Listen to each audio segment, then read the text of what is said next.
All right.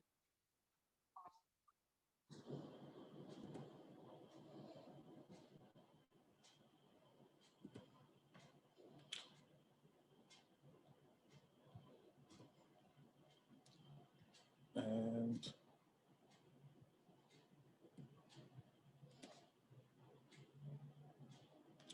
we will start letting folks in.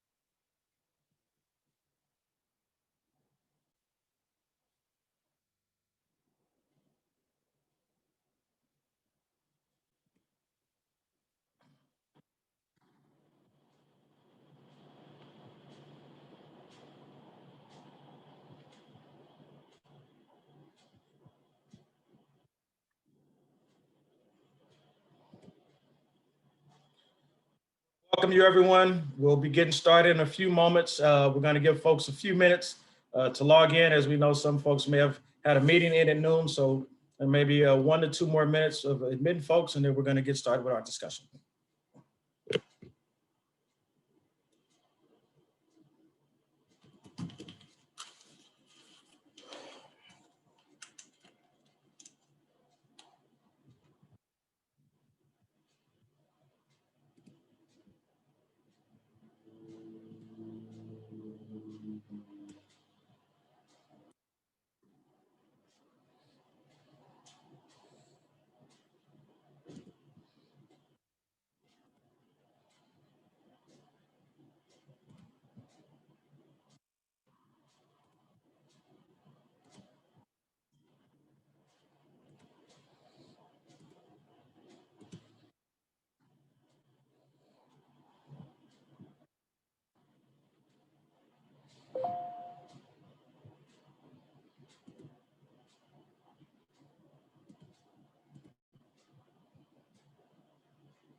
All right, we're going to get started. So good afternoon and welcome to the Bridging the Gap in Tech panel discussion and hiring fair. My name is Marco Lindsey and I'm your host and moderator for this discussion. I'm a board member for the Bay Area chapter of the 100 Black Men of America. And this is the 4th tech panel discussion and hiring fair that we've hosted this fall to help communities of color get connected to career opportunities in tech. If you would like to know more about our organization, how you can get involved, or even if you're a part of an organization looking to make an investment or donation to a nonprofit that's active in the community, please visit our webpage at 100blackmenba.org. I will also put that in the chat a little later. We have a treat today, as we're being joined by another amazing organization, the Dreamers in Tech, and is creating this lively discussion. We have 2 representatives from the Dreamers in Tech on this panel discussion to our industry experts. As a reminder, please keep your microphones muted during the panel discussion. If you have questions, please type them in the chat box. If you are a recruiter or representative of a company, please update your screen name with your organization's name after your own. And even if you're not a panelist, but you represent an organization, if you see a question come up in the chat box, and you have the answer, please feel free to answer it. Our panelists may not see them as they arise. For those joining us for the first time, here's the format we'll use. Shortly, I'll introduce our panelists and ask them a set of preset questions. After that, we'll begin taking questions from the chat box. We're going to do that around 12:45. Then at 1 p.m., we'll conclude the formal panel presentation and go into breakout rooms so that you all can connect with one another in a smaller setting. Please put your LinkedIn information in the chat box and add as many people from the chat box who also have done that. This is a hiring and networking event. So please connect with everyone that you can on this call. So without further ado, let me begin the introductions. Our first panelist is Liliana Hu. She's an immigrant from Mexico with Chinese descent. After graduating from UC Berkeley, she's working for a small accounting firm in Oakland, supporting local nonprofits. She is the co-chair of Dreamers in Tech because their mission aligns with her passion to provide equal opportunity, education, and success to under-resourced communities. And for our next panelist, as an audio-visual technician at Okta, Sammy Gomez ensures all Okta employees have the best experience with all things technology, including Zoom, conference room, events, etc., as well as providing great customer service and speedy solutions when employees encounter any issues with such technologies. Sammy joined Okta in 2019 as a year-up intern with experience in the audio-visual world and has since, with the help of her team, learned and mastered the AV skills needed to troubleshoot and execute all tech needs. Sammy was born in Mexico, but raised in California ever since the age of 2. She attended and graduated from the Year-Up program and is currently in school to pursue her computer networks degree. Our next panelist, Luis Morales, is currently a senior researcher at Standard Cognition. He got his bachelor's degree in Mexico City. Then he completed his master's and PhD courses in robotics at the University of Tsukuba in Japan. In graduate school, he worked in robot perception and autonomous navigation. He spent some years in the robotics interaction field. He also worked in self-driving cars at the University of Nagoya in collaboration with Toyota in Japan. Finally, he came to the Bay Area where he enjoys the nice weather and the nice working environment. Currently, he works in spatial AI and autonomous checkout system for Standard. Our next panelist, Brittany Green, has been in the recruiting industry for over 7 years and joined Coinbase in early 2017 as a recruiting coordinator. With the opportunity to work on a special projects and her passion for diversity and inclusion, she was promoted to technical sourcer in mid-2020. She is tasked with finding talented engineers to help Coinbase reach their mission of crypto for all. Brittany comes from military parents and was born in Michigan, then moved to Ohio, and is now based out of Chicago. She received her degree in biopsychology from the University of Cincinnati.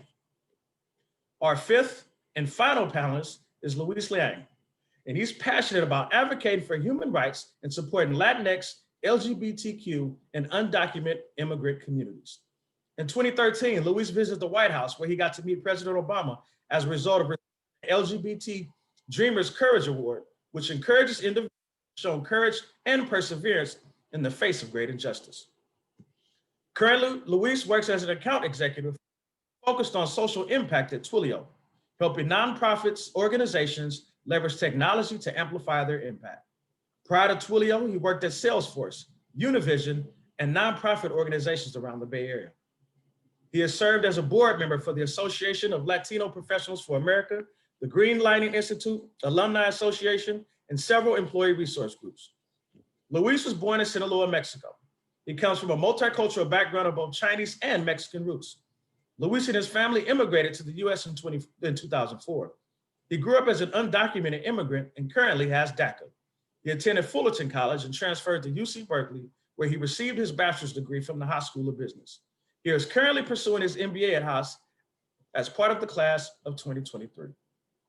So we want to welcome all of our panelists, our distinguished panelists, and I'll just lob the first question out there to you all, just to ask you, how did you get into tech?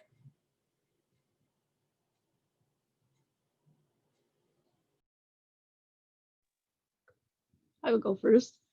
Hi, I'm Sammy Gomez. So how I got into tech is, so right after high school, I guess I'll start in high school. I was interested in technology, just didn't know where or what career path to take, or how to get there. So yeah, with DACA, um, I wasn't sure, how school would go, how college would go. My family isn't too well with being able to pay for school. So the last, I believe, the last 2 months before graduating high school, there was a career fair, and I attended it, and I found about Europe. So Europe. Yeah, I found out about Europe. I thought it was, kind of a scam, but I thought, I'd take a risk and join it, because so the reason why I thought it was a scam was because they pay you to go to school, and they promise you a career, or yeah, a career in tech. So yeah, I joined it right after high school. I joined Europe, graduated from Europe in 2019, so just last year. Um, yeah, that's so I got my internship here at Okta, where I currently am working at. Um, yeah, here I am as audiovisual technician. That's how I got into tech. I'll go next. I'm Brittany from Coinbase. I actually got into tech by accident. Fresh out of college, looking for a job, and this recruiting job just kind of came up on Career Builder or Indeed or whatever I was on at the time. And I just thought it'd be cool to help people find jobs, and this ended up being a technical recruiting company. It was an agency which worked with a lot of technical companies in the Chicago area. It's pretty tough, but really fun, learning about the technical jargon and languages and what engineers do. After that, I went into healthcare industry, super different from the tech industry. You're dealing with, a little bit more bureaucracy, more legacy systems, more older systems. And so after I did that for a few years, I said, I really want to go to a company that's progressive, not only technically, but in their mission, what they want to accomplish in the world. And let's be honest, good pay and benefits too. So that all lined up with the tech industry. So I really became intentional of looking for another tech job. I already had that experience prior, and I know that we're in a technical revolution right now. And so I just ended up going on tech-specific recruiting sites like Built-In. Built-In Chicago is the one that I went on. There's a Built-In San Francisco. There's a Built-In New York, a Built-In Austin. So if you're looking for technical roles, I would definitely recommend going to one of those sites. And then that kind of just led me to Coinbase. Coinbase is a cryptocurrency company, and one of our missions is creating an open financial system for the world. So it's saying if you have a cell phone or you're able to get an internet connection, you should be able to have access to cryptocurrency and financial resources. So that's really what led me into tech, and I'm really happy to be here. And I really encourage, Black and Brown folks, even if you're not technical like myself, to find a space within the tech industry.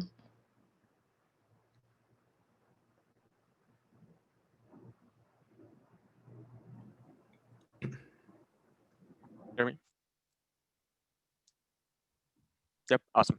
Uh, I got into tech by luck. I'll say I was I when I graduated after college, I wasn't documented. That's when Obama passed the deferred action. But at that time, like I was doing my own consulting services to nonprofits around the Bay. So my first job was actually in media, doing accounting at Univision. But Univision, it wasn't the same building as Salesforce.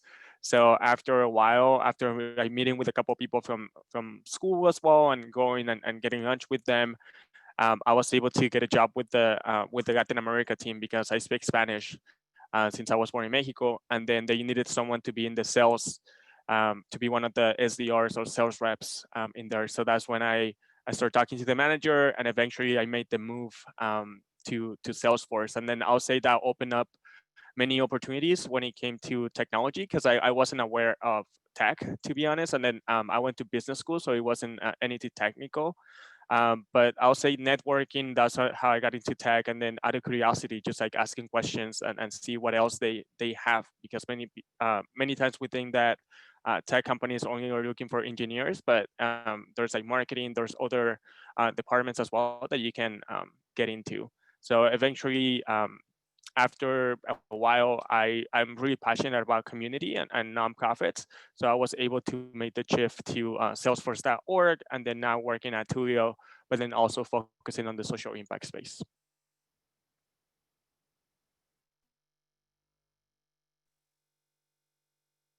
That's great. I'll go then.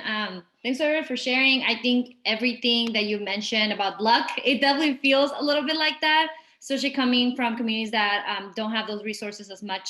So I definitely feel like I had a little bit more insights because I was very grateful to have gone to UC Berkeley and seen a lot of people going into those areas.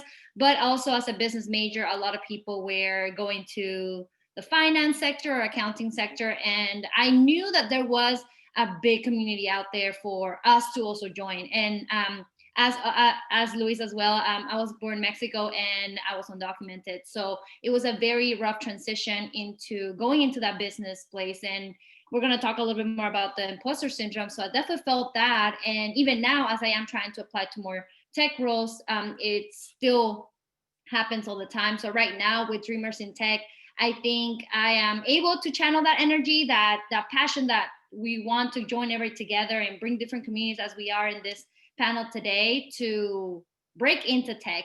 And I feel like that's my way of getting involved and being still on the know, knowing different organizations, communities, people, LinkedIn, and organizing different events. So that way I still know what's going on, even though I still haven't broken into tech. So that helps me a lot on knowing where it's shifting, where are the trends going. And with that, we are getting more people to know other people, even though me, myself, I'm not in tech because I'm doing accounting. I still know that I want to transition that way because particularly for my background more in education, is that with education, it has been so the same, so basically stagnant. And so I know that technology can definitely further that for a lot of our communities. So that's why I would like to be into tech and push that agenda as well. So I know if you join different organizations like the ones presented today, you can get to know more about how that door can open for you. So that's how I've been involved as the co-chair. We've been doing events, partnering with Tequeria, which is a nonprofit that also supports us a lot. And from there, you just grow your network and continue seeking that and really getting those referrals, getting those connections. That makes a very big difference as well.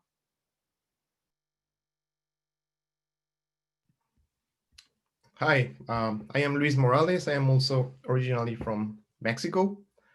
So my personal experience with tech started when I was a kid.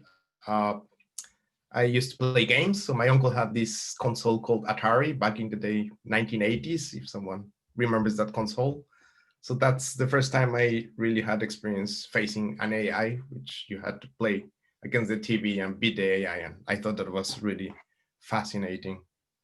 Then other consoles started popping out, the Nintendo, Super Nintendo, Sega, and all these things, the PlayStation kind of thing. I think gaming is an interesting thing to talk about because it kind of tells you how tech has evolved through the years and how back in the day, if you were a gamer, you were seen as kind of nerdy and had a bad social connotation.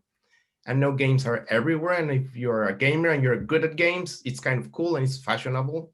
So I think that's how much tech got involved into our everyday lives. Everyone with a phone now has access to games. So I think the majority of population having a phone has played a game. So just by the fact of having a phone and playing games, you're already interacting with AI. So that's where we are right now in tech. So I think it's a very good analogy to express how it passed to be a socially awkward thing to be a commonly accepted and now a cool thing. And it came so much into the picture that gaming industry earns more money than Hollywood nowadays. No, so I find that fascinating myself.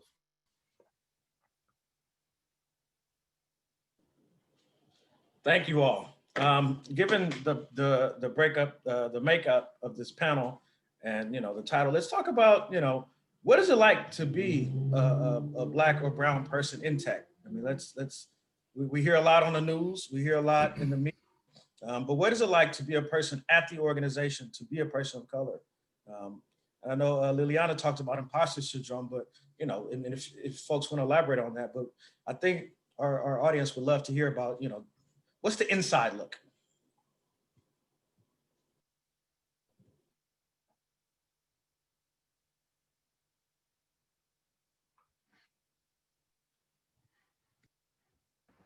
I'll take this one.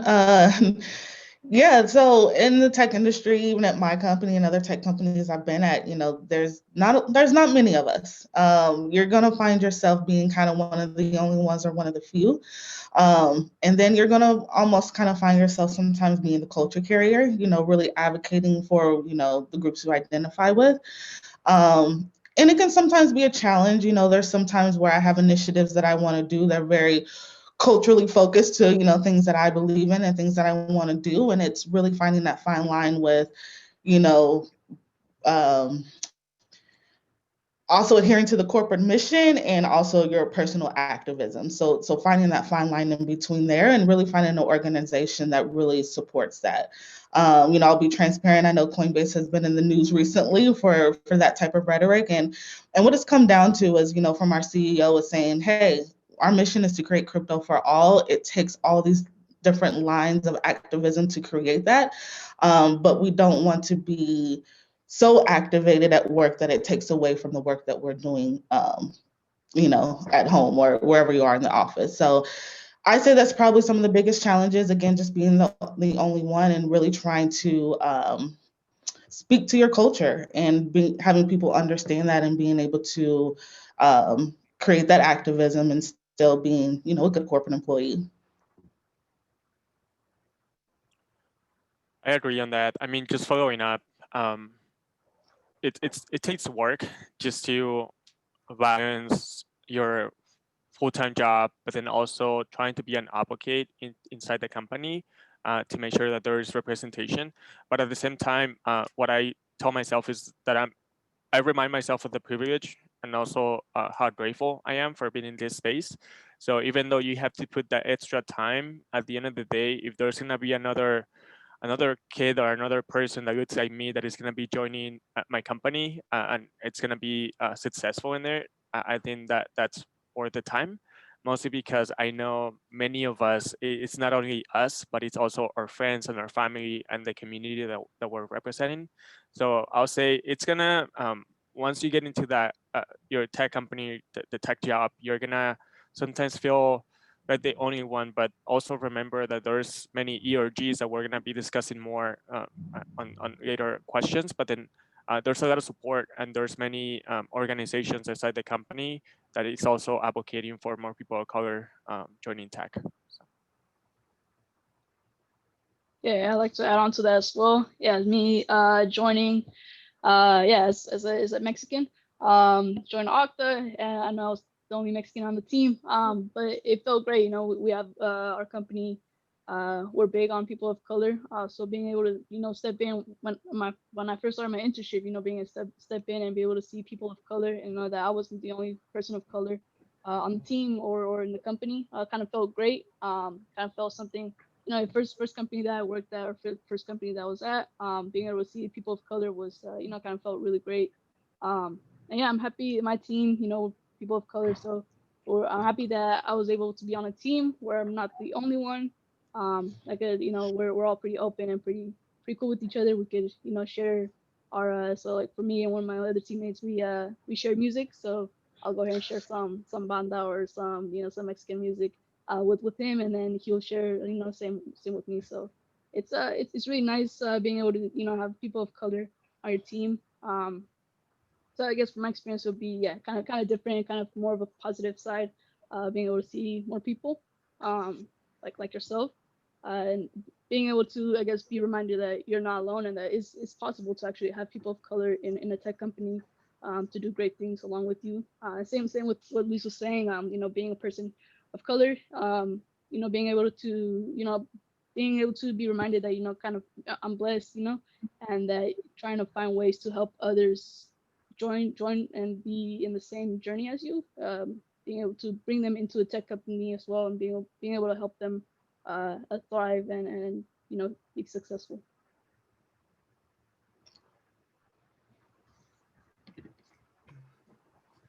Well, I'm just going to talk in my own experience. Before being here in the US, I spent 16 years in Japan, so I'm kind of new in San Francisco culture.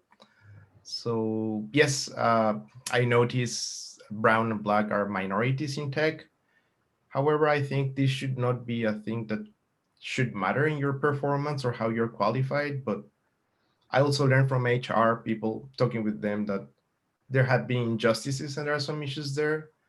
But at the end of the day, I think you should not care too much about those things and try to do your job best you can and let your results and your work talk by themselves. And if you're in a proper environment, I think your work should be acknowledged properly. I find in San Francisco, in the companies, for example, in the company I am, Standard Cognition, I think there is interest in raising these issues and make people aware that there are minorities and this is an issue. And knowing that there is an issue, I think is the first step to solve a problem, because I think things should be fair for minorities as well. So I can see the effort and I can tell that the Bay Area, San Francisco, like companies are way ahead of the curve of everyone else raising these issues and trying to address them. That's what I feel.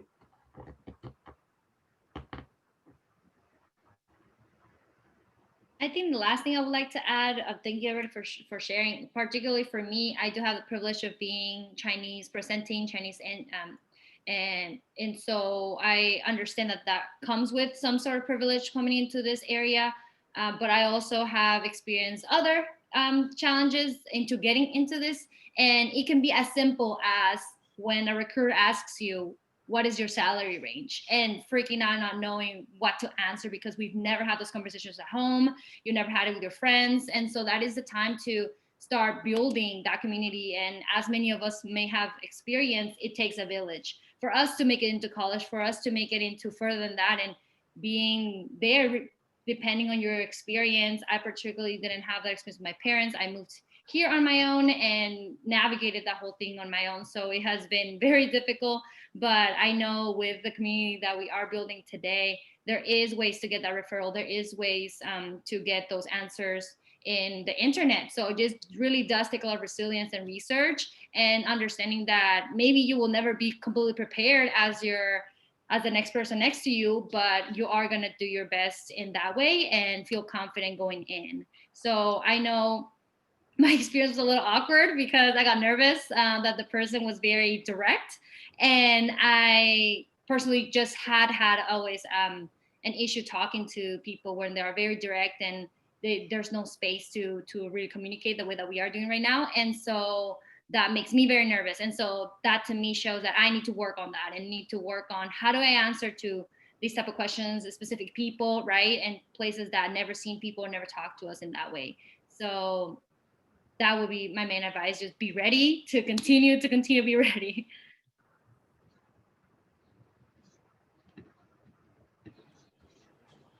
Thank you. And I think it was Luis who mentioned it, but I'd love to find out, what are ERGs doing to change the landscape? And for those who don't know, ERGs are employee resource groups. And they're some people could define them as affinity groups within an organization that can be LGBTQ based, they can be Black, they can be brown, they can be any subgroup within your organization that gets together to enact some type of change or positivity within that organization around that group. And so my question to our panelists would be, what are ERGs doing in the tech landscape to change, to enact some change, necessary, needed change, especially for Black, brown, and underrepresented people? But then also, that's macro, but on a micro scale, what are your respective organizations doing with their ERGs to help make the organization more inclusive? I can discuss more about that. I'll say the ERG, I absolutely recommend if you're working at a company, like join your ERG. I think it's really important. There's many ERGs for the Latino, Blacks, LGBT, Asians. There's multiple groups that you can go and interact with more people. I'll say there's visibility that is coming more, especially from like leaders and managers. I think a couple of years ago, being in an ERG was seen as, oh, you're putting time outside your work, but then now it's more about you're being a leader in your community, you're being a leader inside the company. So I think it's been more respected. In terms of things that we do at our ERGs, we focus on two things. So it's mostly how is it that we can support internal employees continue getting to the C-level. So mostly like coaching, raising our voices about like, what is it that we need internally to be successful at the company. But then also on the other side, we have the external facing like work that we do. So it's mostly recruiting. How is it that we can recruit more people of color? What events? Where can we find these organizations or these people that we want to have in the company? So I think it's mostly working with HR, and then also working with leaders and your manager to have those experiences to be a leader and the coaching that you need.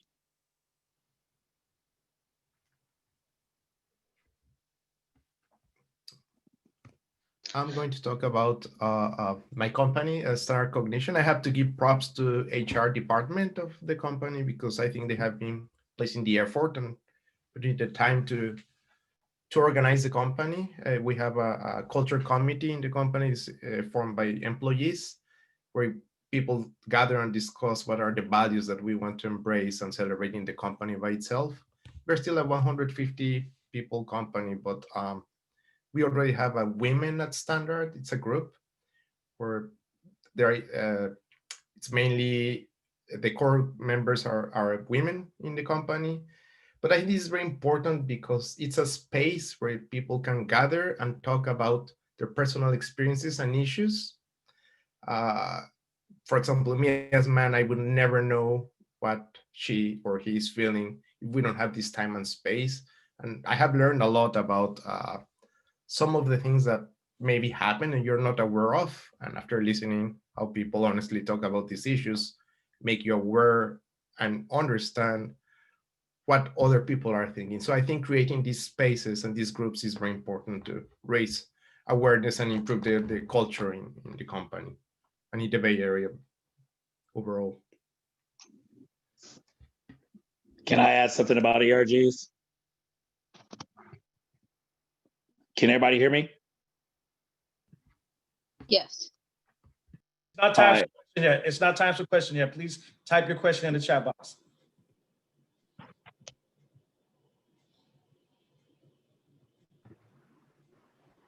I'll go next about ERGs. Very similar to both Luis's. The ERGs at our company, they are a big advocate for different groups. You know, we have Pride, we have women, we have Color Block, we have Asian Pacific, all different types of groups. And they're super, super important because yes, we come to work to do what we need to do, but the outside world also affects us as well. So it's super important to have resources at work that support that. You know, just going back to what's happened this past year with, you know, Ahmaud Arbery, Breonna Taylor, George Floyd, being able to have these employee resources groups to go and talk about how you were feeling and how that was affecting your work and what support that you needed was very, very important. Some of the things that we're doing outside of the organization with ERG groups is sponsoring talent. One of the things that I did actually in sponsorship, or we did in sponsorship with the 100 Black Men organization, is that we did a scholarship that we sponsored 3 students attending HBCUs that are majoring in comp sci. And we wanted to take it a little bit further. You know, we don't just want to throw money at people. We want to give them opportunities. So with these 3 students, we're going to create a path to hopefully, you know, give them an internship opportunity if that's something that they want. So again, it's creating support within the organization and pathways for people to come into the organization. Yeah. So no, I'd like to add, Brittany and Luis, thank you for sharing. Yeah, I'd like to add here at Okta as well. We have people of color. We have women at Okta, and such ERGs here at Okta, which I find really impressive. I know what same. I guess I keep coming back to this as an intern. You know, kind of being able to see that at Okta, our company, that you know there's people that or the company actually supports people of color.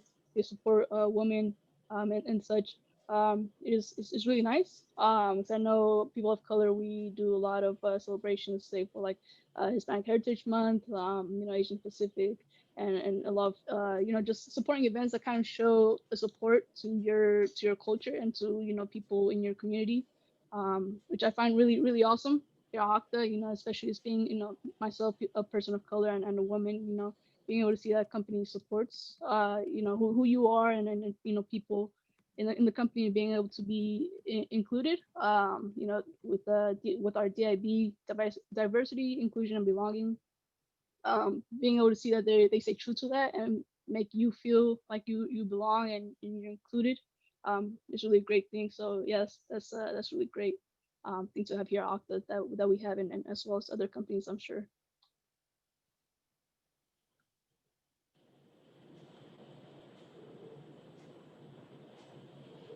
I wanted to also add that ERGs are a good way of people who are not in tech to get involved as well. I had the great opportunity to work with Netflix and the Black at Netflix ERG and other groups that actually were from LA and Los Gatos and gather all together for hackathon driven for Dreamers in Tech, or Dreamers in general, and documented DACA folks. And so knowing that that is a force happening within Netflix and people, employees were willing to donate, and the Netflix was able to match that, really encouraged me to continue doing this work, because I know that there's money and there's interest and there's people there. So there is a lot that can be done if the ERGs are also accessible to other people, which they are. So it's really great to see an entry point that way, and also continue to work in the way that you are doing different projects that you are doing. That work is going to get acknowledged, that work is impactful, and it is worth it. So ERGs can be a good way to reach out as well.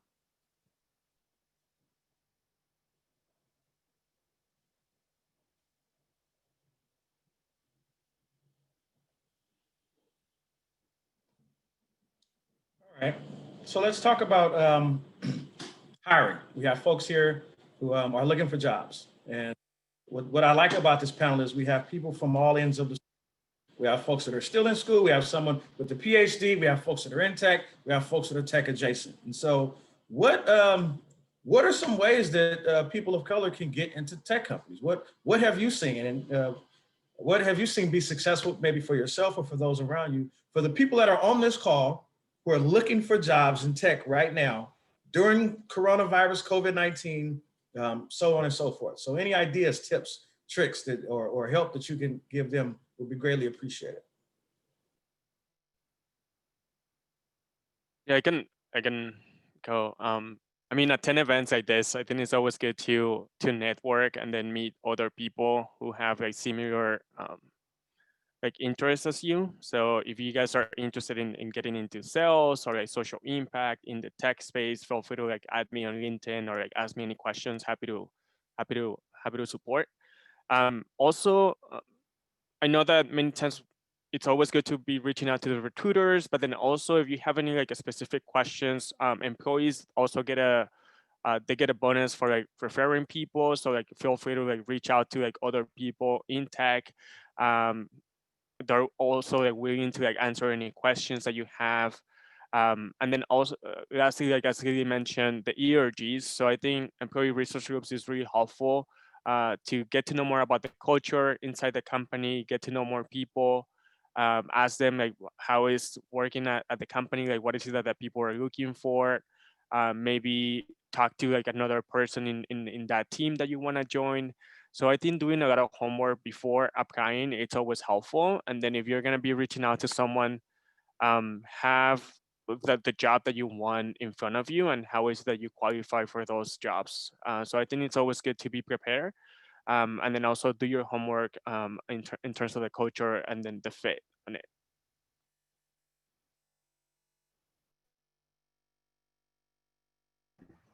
Agree. Just being someone in recruiting, network, go to events, go to companies that you want to work for, see what events that they're hosting, go to their virtual events. Coinbase did one with Afrotech last week where we just talked to folks about cryptocurrency and how it's trending and how it can benefit our communities. If you want a link to that, you can send me or put it in the chat. I can send you the link to that. But just educate yourself on what's happening in the tech world and really connect with those people. Find a mentor in your current job that's really going to help you up level to where you want to be. I will say we're in a time right now where tech companies are looking for diverse candidates. You know, we're in a very unique time with all that has happened this year, that we have a lot of companies that are still dedicated to finding diverse talent. So don't be afraid to get out there, ask questions, apply, do internships, contract, whatever you need to do to really get your foot in the door and make sure that it's an opportunity where you can grow.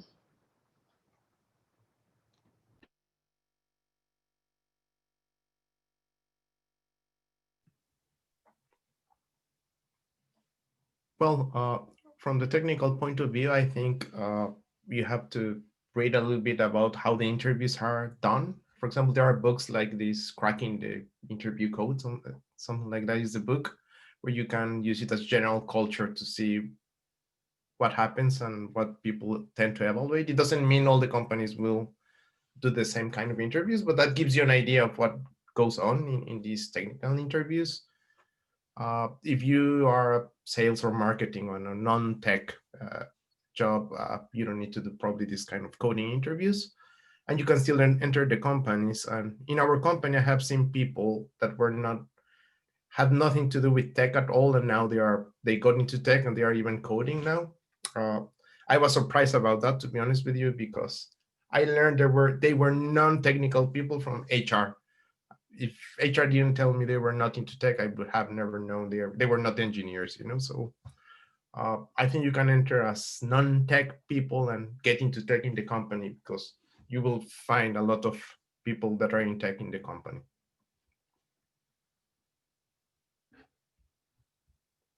Yeah, echoing off of everyone saying networking is key. It really is. And I know I, as a Europe alum, Europe always emphasizes networking. I know when I was in my journey in Europe, we had a few events where we would go and attend, and they would say, network. Always find somebody, drop down their LinkedIn, jot down their LinkedIn, connect with them. But it's always, network was always highlighted. It's always key, and it's true. As time passed by, and as as audiovisual technician here at Okta, we support a lot of events. I support a lot of events, so like similar to our Heritage and Latinx, the event that we supported, there's a lot of networking events after, similar to I think what I believe was going to happen here, where you break out and whatever interests you, say you like marketing or such. There's a lot of networking after in events like this. So definitely network, connect with people on LinkedIn. You can shoot them a message. If you want to connect with me, you can connect with me. Yeah, there's definitely, I believe there's a lot of people that are open to helping you out and find jobs. So yeah, always make sure to connect and network with people.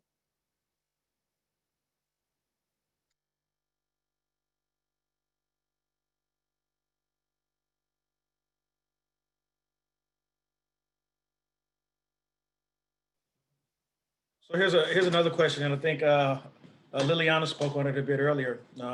Dealing with imposter syndrome, and maybe our panelists haven't dealt with it. I know I deal with it, and for those who aren't aware of it, it's sort of like a feeling of where you don't necessarily feel like you belong, right? Or you feel like even though you have a seat at the table, maybe you feel like you don't deserve a seat at the table.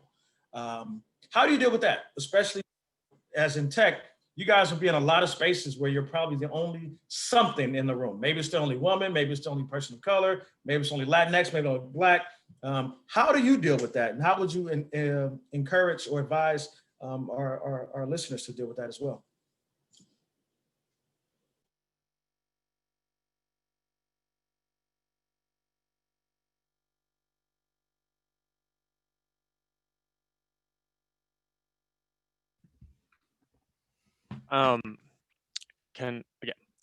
That's something that I do feel a lot, and I experience a lot, not only like in tech, but then also by going back to school and do my MBA at Berkeley. And I think the imposter syndrome, it comes because sometimes we are the first ones in our family to like go to college, or we are the first one at a company to like join tech. So there's no one that we can reach out to you, or like I cannot go back to my mom and ask her, like as Lily mentioned, like, oh, what's a good salary? And then we are thought to be like just grateful and be like, oh, like this is good. But once you get into like tech or like other spaces, what it's mostly like white people, it's really hard to like sometimes like have the courage to like ask, because you're not used to that. But at the same time, just from experience, the way that I see it now, and I do get it a lot, is that if I'm the first, I'm making a change. You know, if I'm the first at a company, if I'm the first at school, that it's a DACA recipient or undocumented, I'm making a change, I'm making progress, and I'm opening the door to like other people, like other students who are gonna have the same situation, or other employees who might have the same situation in the future. So HR is gonna be ready when the time comes, for example. And then also just like finding my power between my story, finding my power with everything that I'm doing for the community, for my family, and then just reminding myself that we're on the right path. It's hard, but we're on the right path. And then just remember that you are enough. I think that's the answer to the imposter syndrome, is you are enough. And then I know there's gonna be a lot of doubts, but you're powerful enough to do what you're doing. And then it's just seek for help and always ask for help if there's something that you need, because you're not alone. So yeah. Yeah, I like to add on to that, Luis. Thank you for sharing that. Yeah, similar to me, I was born in Mexico, so kind of funny. I'm the only one out of my three siblings that was born in Mexico. The rest are, U.S. citizens. So kind of being the first, the only one, no, not a resident, or not a U.S. citizen, is kind of I guess could be kind of challenging. But it's nice, being able I guess kind of going back to what Luz was saying, you don't have family, being the first one in tech, having family that have been in tech before, I guess first generation, is kind of nice. Yeah, it could be challenging sometimes, but it's nice because, you feel like you're making change, or you're adding to, not making it be that, the same thing that Mexicans, I guess. For us, for like the guys, the guys are carpenters, so we work, or they work, and then the woman, for me, before I even joined here, I was helping my mom clean houses. So being able to, kind of change that, change the cycle, I guess, and being able to make a change and a difference, and kind of looking back and then seeing like, oh wow, if I could do this as a dreamer, you know, anybody else can, you just, I guess, put your mind to it. Same thing, network with people, find opportunities, kind of. So for me, I came here through Europe, so I don't know if anybody, I keep saying Europe, I don't know if anyone really knows what Europe is. It's a one-year program, with tech program. It gives you 6 months, so 6 months where they kind of train you to and prepare you to go into a tech company, and then 6 months of internship. And it's all free. You don't really pay. They're the ones that pay you during 6 months of training and 6 months of internship. So it sounds like a scam. It's too good to be true, but it is true. So I did that, the 6 months of internship here at Okta as an audiovisual technician. And I just having a great team and being able to see that all this is possible as a undocumented, as a dreamer. It's really something beautiful, and I guess kind of it's nice to embrace it and being able to share that, so that anybody who might be going through the same thing or similar could also kind of say like, hey, if Sammy did it, I could also do it one day, very soon. Yeah. Yeah, I think along the lines of what Sammy just said, and getting that network is very important. But how do you get there, especially if you're a shy person, or you might be an outgoing person, but not necessarily with people you don't know? And so that definitely takes a little practice, I would say. Get that circle of people, and you're already doing this step right now by showing up in this type of events, and getting that circle of people that will encourage you and tell you, you're not doing well in this, you need to do better, or push yourself harder when people ask you direct questions, when you don't know how to answer, when you are answering under pressure, how do you respond? All of those things are very crucial in this process. And sometimes we do need a break, because it's a lot of people are saying they work all the time, and I'm like, I don't want to talk to anybody, I'm over this. But you're like, no, but I do want that job. So you do need to take that break. But once you already ask those questions to yourself, attend those events that are for our community, that are catered towards lifting each other up. Particularly, something that stuck with me was when we ask ourselves, when something bad happens, it's always, why me? Why did this horrible thing have to happen to me? Am I strong enough? Is this a test? But also use that same question when you are in front of an opportunity, why not me? Why am I not the person that's gonna get hired? Why am I not that first person that's gonna break into tech, being undocumented or being in this space that never has been open for us? So I feel like I ask that myself when I am going into an interview or something else, and just doing work in general, even being here. Why not me? Why am I not good enough? And why am I keep asking these questions? I am good enough, like Luis said, but also I'm more than enough. I am worthy of being in this space, and I am worthy of other people connecting with me. So if you see these things as something that you are building community rather than just a transaction, it may come a little easier. I did definitely struggle with that in college, and now I feel like I'm very happy to just be, I'm very honored to be in this space talking to all of you, and I'm sure I have a lot to learn from a lot of you too. So with this mentality of why not me in this space, I think that gives me a little more courage to say, to go against that imposter syndrome, even though we all feel it now and then. It's a good motto to go by. Find your own motto that keeps you going.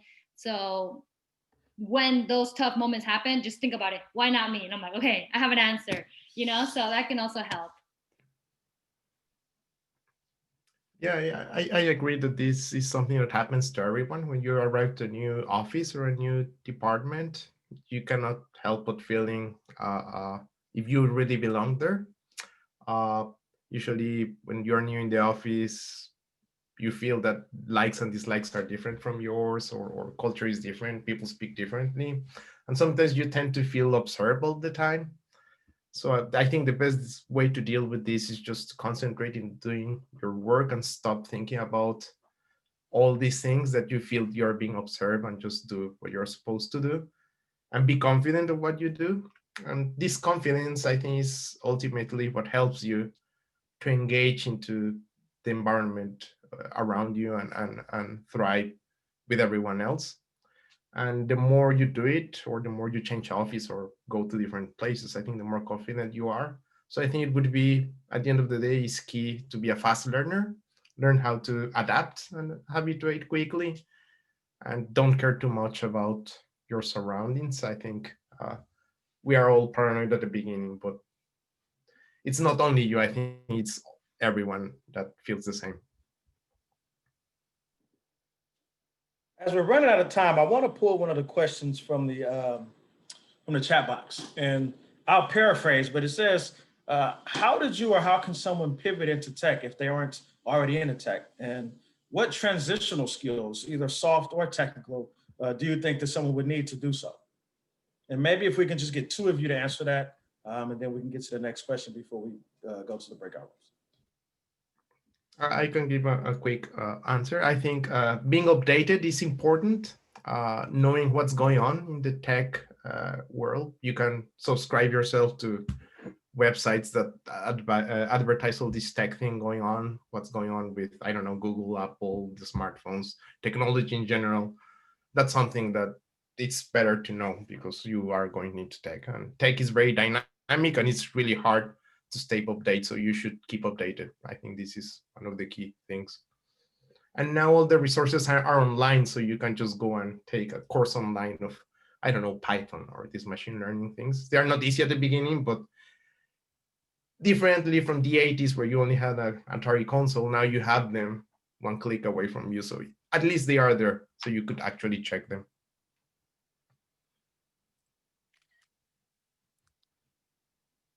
I would say if you're non-technical and trying to be technical, look at boot camps that companies offer.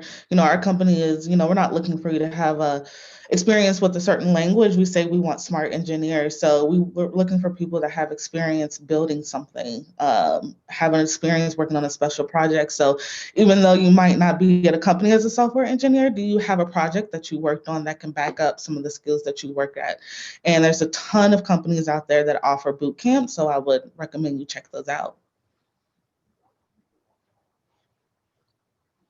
Thank you. Thank you, Brittany.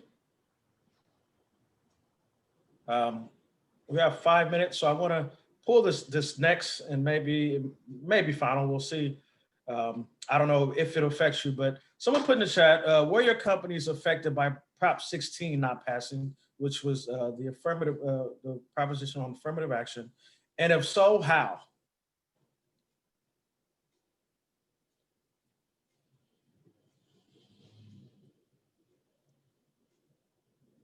That's a good question. I do not know the answer on my side.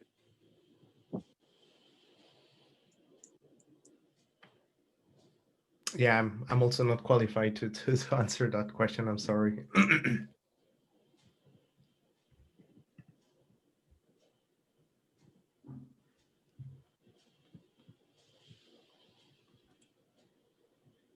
Okay, well, we won't worry about that. I think Kylan says that you might have an answer, Kylan. Yeah. Hi, guys. I'm Kylan. I'm from Standard. So for those who don't know, Proposition 16 is basically around affirmative action.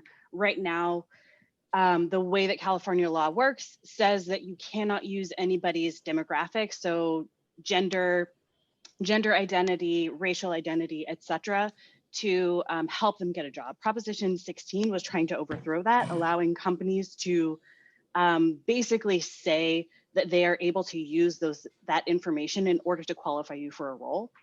I can speak for Standard, I can't speak for all of the companies here, but basically the way that I feel about this is that your identity should not be an indicator of whether or not you are good at or qualified for a job. And so what we are basically doing is saying we are going to operate in a way as if we don't collect any of this information. We don't ask you to submit this information as a part of your application.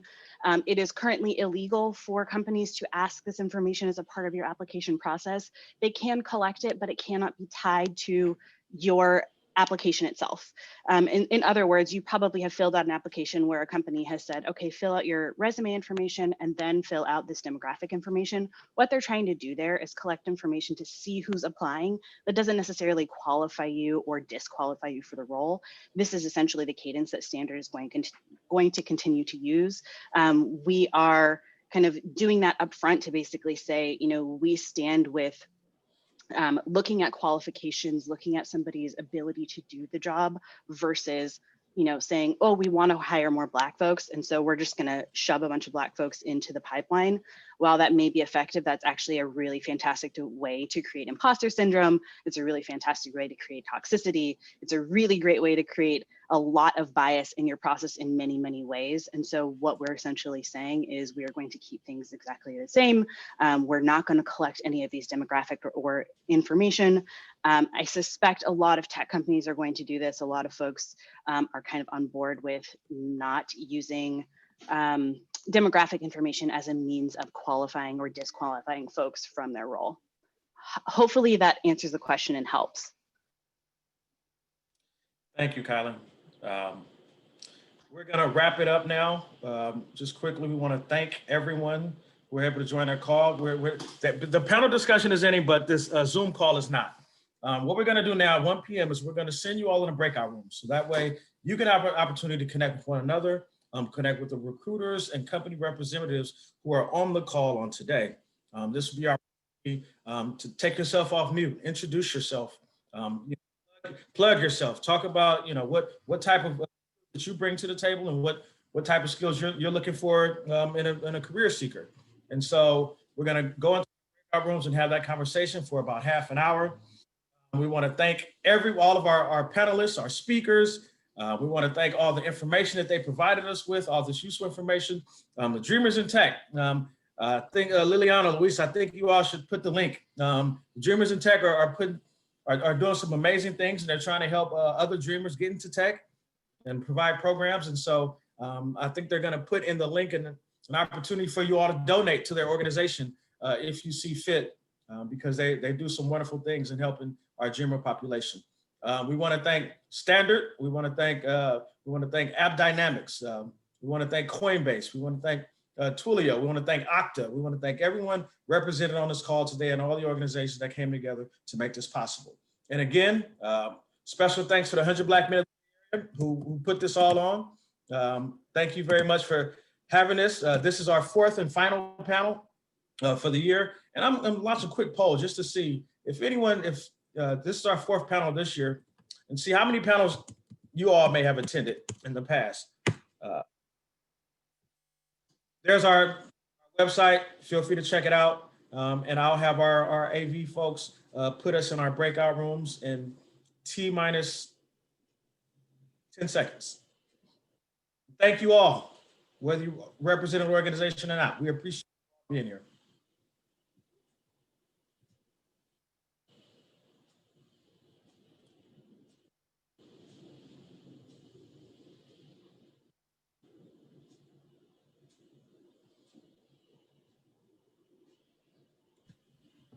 Oh, so Marco, one quick question. We also go to the breakout rooms? Okay. Yes.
Hi, sorry. Is there any way someone can put me in breakout room 2?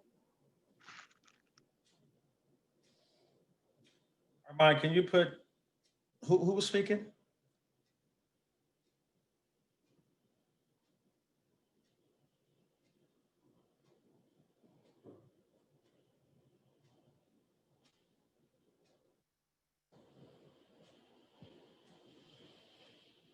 Hi, I need to be placed in a breakout room. Who's speaking? Tracy Fredericks. Got it. Armand, can you put Tracy Frederick in the breakout room?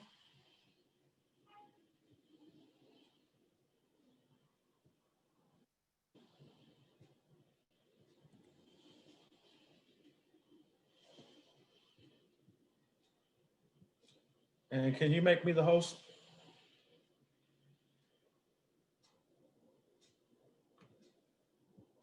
Thank you.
Welcome back, everyone. It's 1:30. We want to be respectful of your time and close out this event. I do hope that you learned something.